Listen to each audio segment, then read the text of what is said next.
সিউড়ির রবীন্দ্রপল্লীর বাড়িতে 11 ঘন্টার marathon operation চলে। দুপুর থেকে মধ্যরাত পার করে চলে খানা তল্লাশি। শেষমেশ রাত 1:15 নাগাদ শেষ হয় এই অপারেশন। খানা তল্লাশির পর সিল করে দেওয়া হয় আলিশান বাড়ি।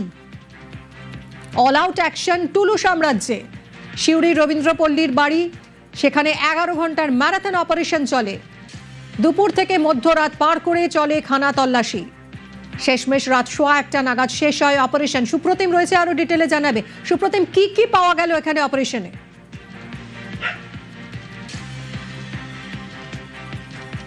দেখো, দুপুর 12:30 থেকে গতকাল দুপুর 12:30 থেকে সিউড়ি থানার পুলিশ কিন্তু রবীন্দ্রপল্লী যে ডালিলা ভবন টুলুমণ্ডলে সেখানে গেছিল তল্লাশির জন্য, এবং রাত্রেবেলায় 1:10 নাগাদ সেরা সেখান থেকে বেরোয়।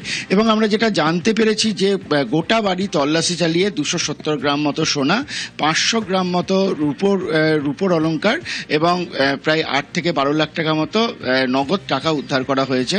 তবে এই টাকার যে সিজার প্রক্রিয়া, সেই সিজার প্রক্রিয়াতেই কিন্তু প্রচুর দেরি হয় এবং সেখান থেকে স্বর্ণকারকেও ডাকা হয় এবং তারা সেটা চিহ্নিত করে দেয় এর মধ্যে কতটা ইমিটেশনের গয়না রয়েছে, কতটা সোনার গয়না রয়েছে, সবটাই কিন্তু তারাই চিহ্নিত করে দেয়।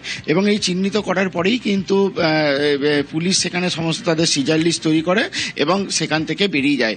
এবং যেটা নির্দেশ দেওয়া হয়েছে যে গোটা বাড়ি সিল করে দেওয়া হয়েছে এবং বাড়ির যে সমস্ত পরিচারক পরিচারিকা ছিল তাদের প্রত্যেকেই বলা হয়েছে যে সেই বাড়ি ছেড়ে দিতে, এবং বাড়ির মধ্যে একটা যে পোষ্য ছিল সেই পোষ্যটাকে নিয়েই কিন্তু পরিচারক পরিচারিকারা বাড়ি ছাড়েন এবং সেই টুলুমণ্ডলে যে রবীন্দ্রপল্লী ডালিলা ভবন সেটাকে পুরোপুরি সিল করে দেয় সিউড়ি থানার পুলিশ।